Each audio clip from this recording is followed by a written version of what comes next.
वाह, ये तो कमाल है।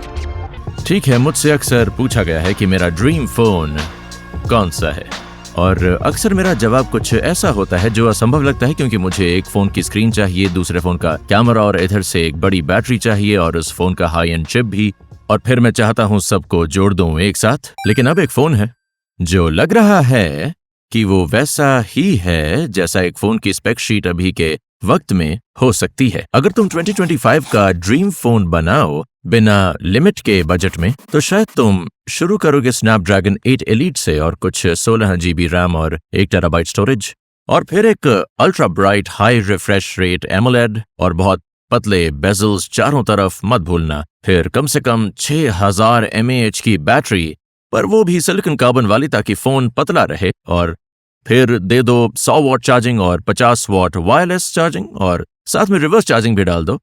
फिर मेन कैमरा के लिए पूरा 1 इंच का सेंसर दो, और अगर फिजिक्स इजाजत दे तो अल्ट्रा वाइड और टेलीफोटो के लिए भी बड़ा सेंसर दे दो।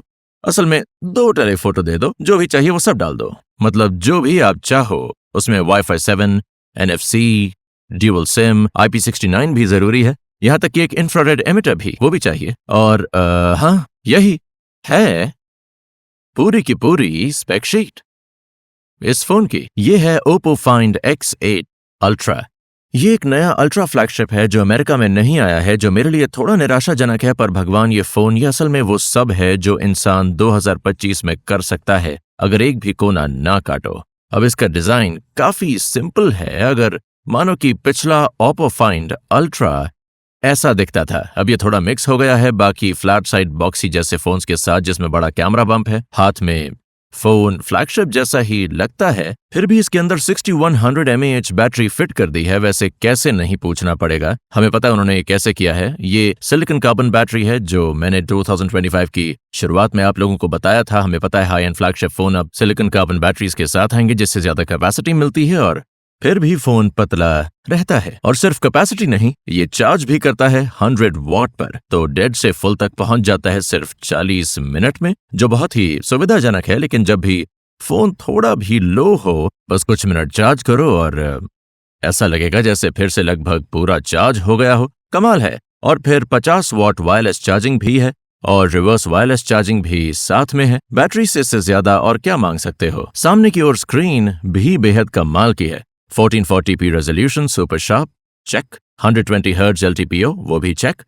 1600 निट्स ब्राइटनेस और 2500 nits HDR, check. 2160 hertz PWM dimming भी चेक। हर एंगल से ये डिस्प्ले कमाल का है। इसमें फास्ट अल्ट्रासोनिक फिंगरप्रिंट भी है, ऊपर छोटा होल पंच सेल्फी कैमरा भी है, और चारों ओर बहुत पतले बेजल्स हैं।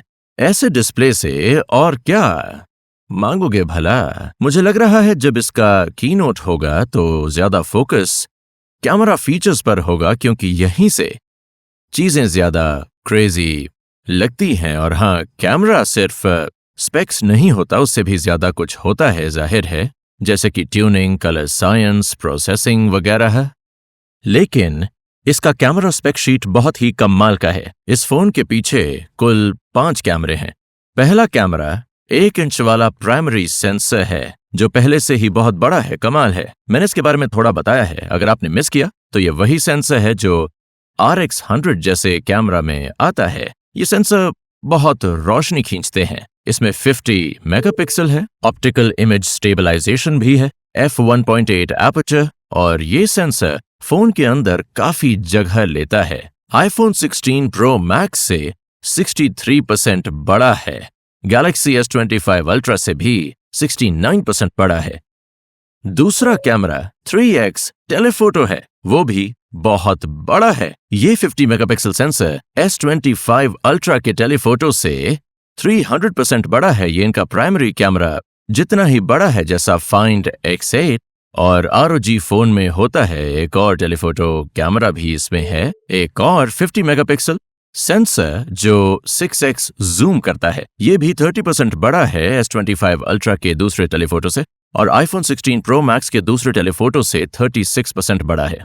तो हाँ, एक और बड़ा सेंसर। फिर एक 50 मेगापिक्सल का अल्ट्रा वाइड भी है, साथ में एक क्रोमा सेंसर कोने में है जो कलर टेम्परेचर मापता है सही से वाइट बैलेंस के लिए डेटा भेजता है। अब तक का सबसे दमदार कैमरा सेटअप है ये। इतना हार्डवेयर किसी फोन में नहीं देखा गया। अब असली जिंदगी में इसका क्या असर है?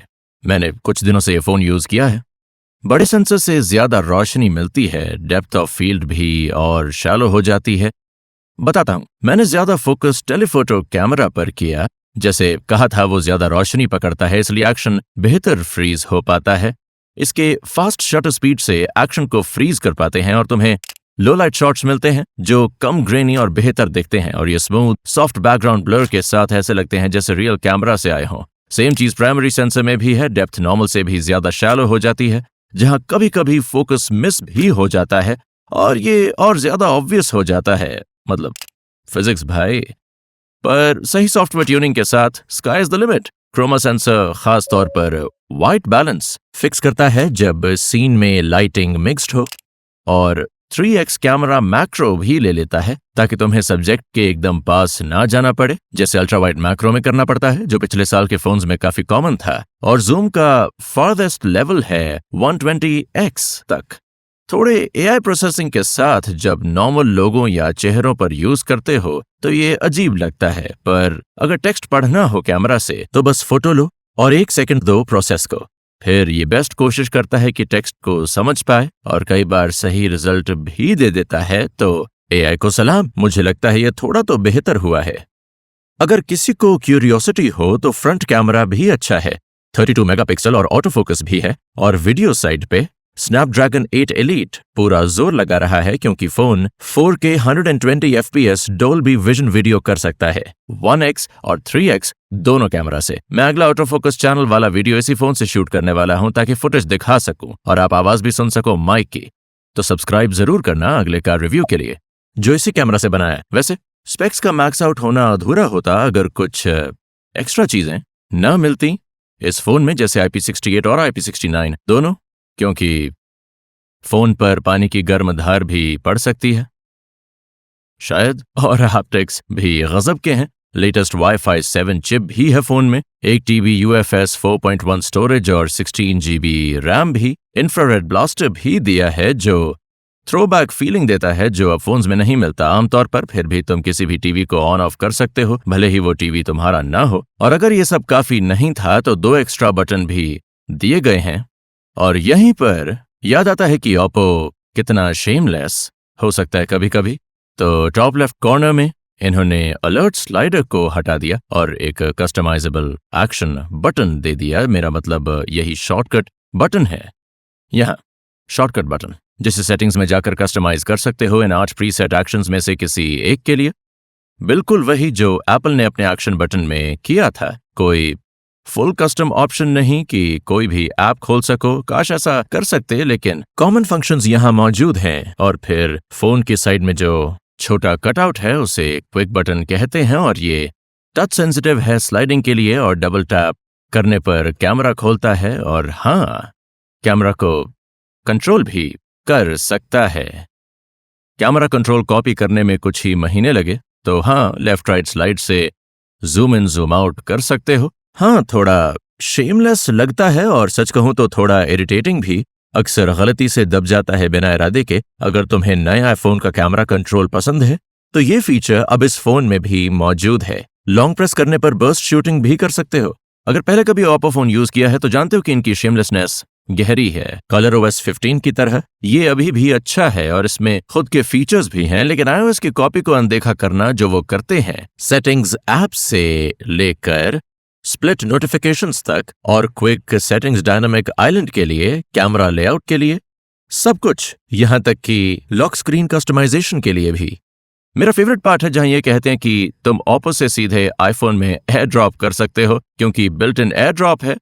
लेकिन असल में आईफोन में एक एक्स्ट्रा ऐप चाहिए इसे यूज करने के लिए, जिससे पूरी बात का मतलब ही खत्म हो जाता है। हर बार देख के हंसी आ जाती है। मुझे कॉपी से प्रॉब्लम नहीं जब तक अच्छी चीजें कॉपी हो रही हों, लेकिन इससे एक चीज साफ हो जाती है, यूएस और बाकी मार्केट्स में फर्क है। यूएस में कंपटीशन iMessage और इकोसिस्टम पर है, जबकि बाकी मार्केट में सिर्फ हार्डवेयर देखा जाता है जहां लोग जो हार्डवेयर पसंद हो वो फोन लेते हैं, तो ऐसा फोन बनाए जो आईफोन की स्टाइल ले और साथ में एंड्रॉइड की सारी पावर भी मिले, बड़े स्पेक्स और नंबर भी साथ मिले। इसलिए कौन नहीं लेना चाहेगा ऐसा फोन। लगता है ये वही फोन है जो आईफोन होना चाहिए था, लेकिन वो बना नहीं पाए। सोचने वाली बात है कि इस फोन की कीमत मुझे नहीं बताई गई, इस रिकॉर्डिंग के समय तक तो नहीं, लेकिन फाइंड X8 Pro की कीमत $800 है, तो फ्लैगशिप फोन शायद $1,000 तक जाएगा। OnePlus 13 रिव्यू से एक लाइन उधार लूं तो जहां पहली बार सेट किया गया था, अब वो बार और भी अच्छे लेवल पर चला गया है। अब बोल सकते हैं कि स्टैंडर्ड सच में ऊपर चला गया है, तो ये अच्छी बात है। देखने के लिए धन्यवाद। अगली बार फिर मिलते हैं। पीस।